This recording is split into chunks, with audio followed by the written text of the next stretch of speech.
Hey, what's up, guys? Before we get started, I've got some tips for you. Uh, this coming week is Valentine's Day week.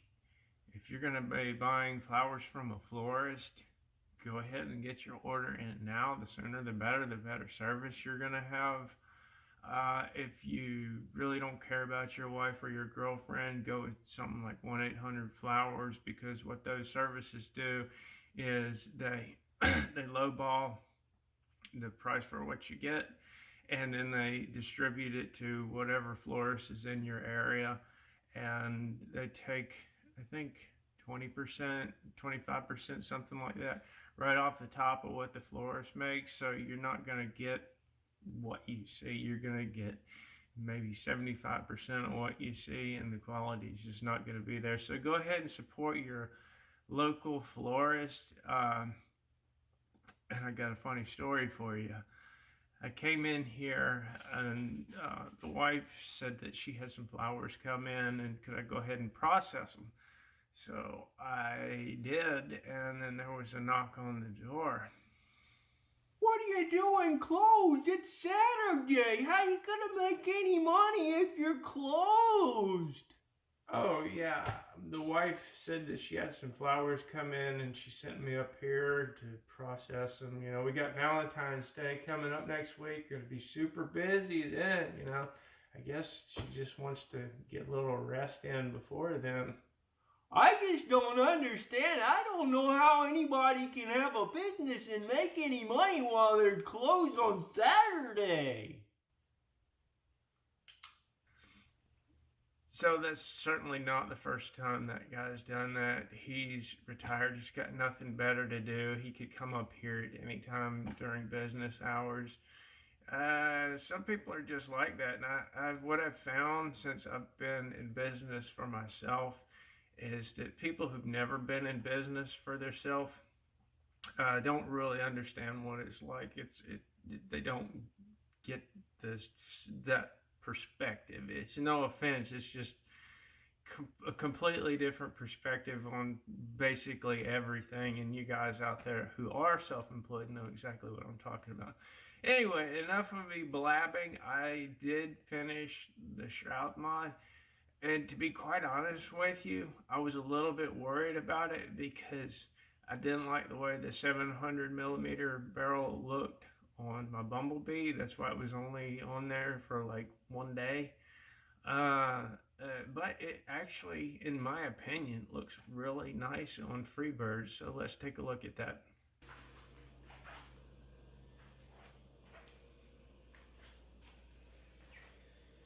Yeah, that's what she said.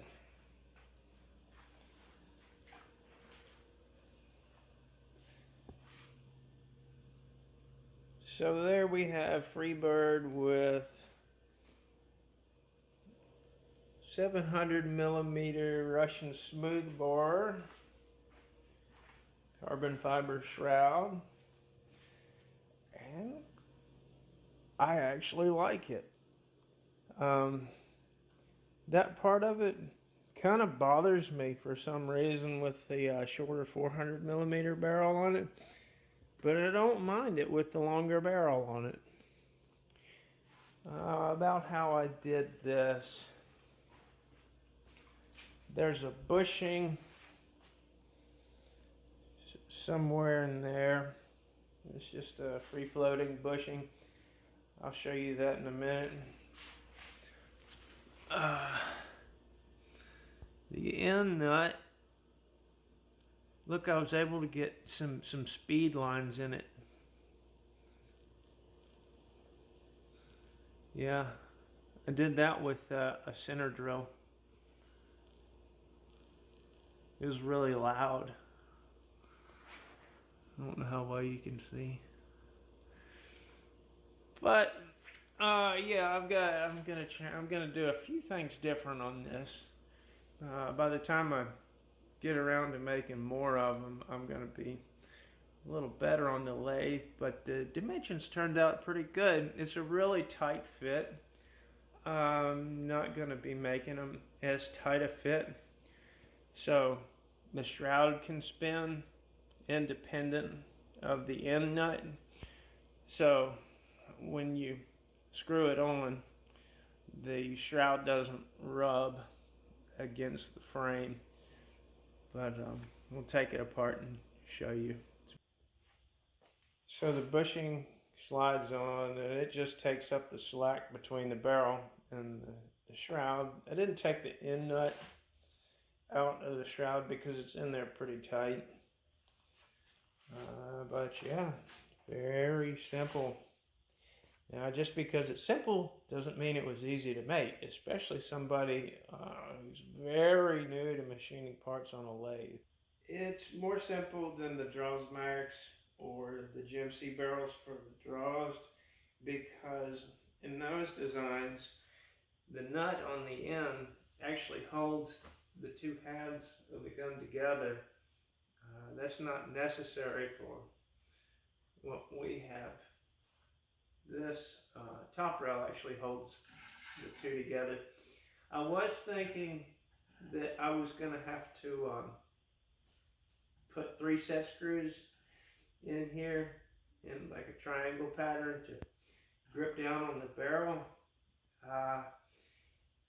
The outer diameter of this barrel, it looks the same all the way down, but it's not. There's several thousandths difference just up and down along the length of it, so you can't really get a totally precise fit. But you put this all on and it doesn't wiggle around anyway, so not going to be doing that. Well, let's get some velocities on it. We're going to dial in 1600 psi.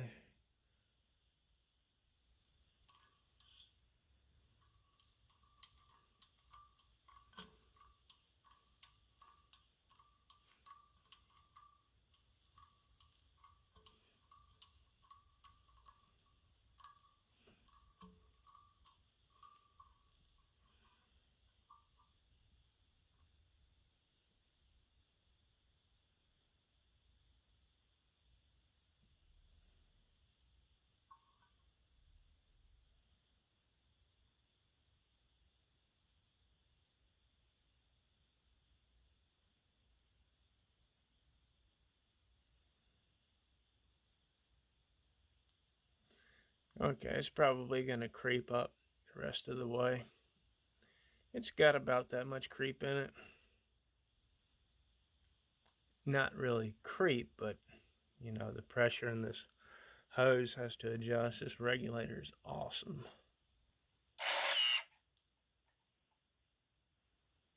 We're going to use a pulse of 7 milliseconds.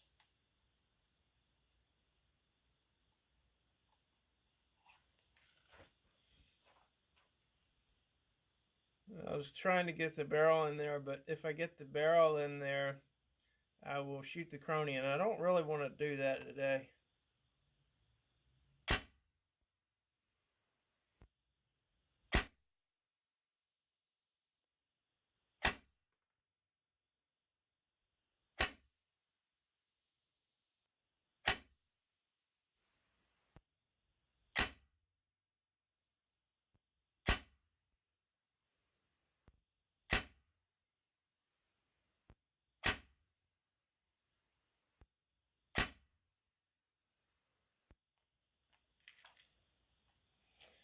Alright, that was actually a lot less than I was expecting.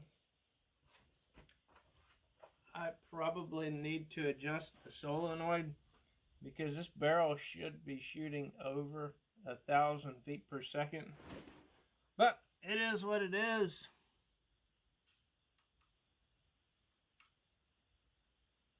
So our low is 930, high 958, average 942.2, extreme spread 23.46, standard deviation is 5.83. Alright, I just had an idea. While we're here and all set up, I just remembered me talking about different pulse rates, and maybe a higher pulse rate would work better with the 700 millimeter barrel. So we're going to try that, even though I'm pretty sure I need to adjust the solenoid on this gun. Uh, let's just up the pulse. See how much we can compensate for that.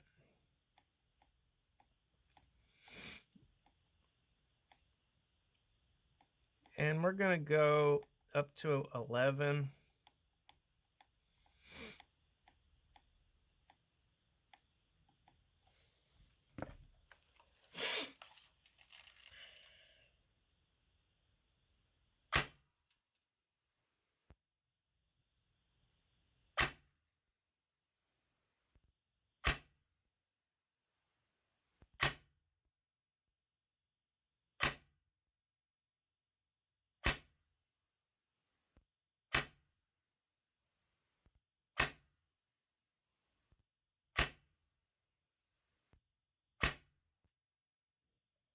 All right, I don't know what happened with that first shot.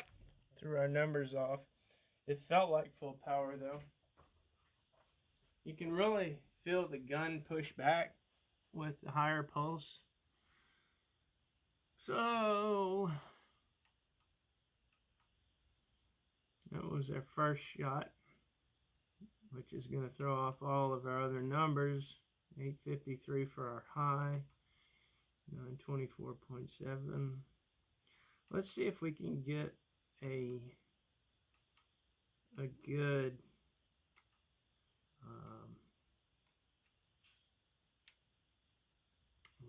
good full 10 shots.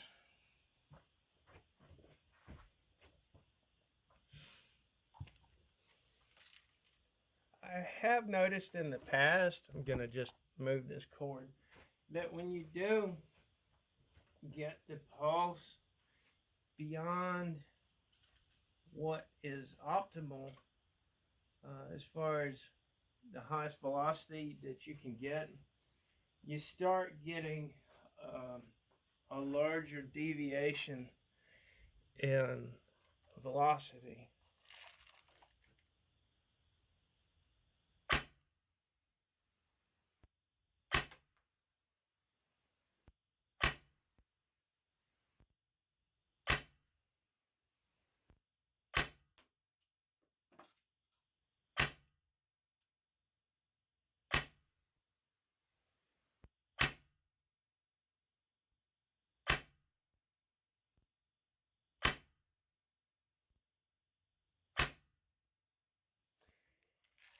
At least that happened to me one time.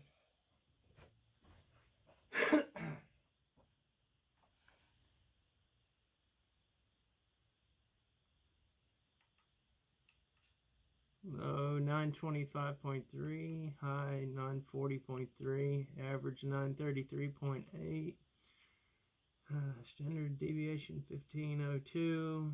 I'm sorry, that wasn't standard deviation. This is your standard deviation 4.89. All righty.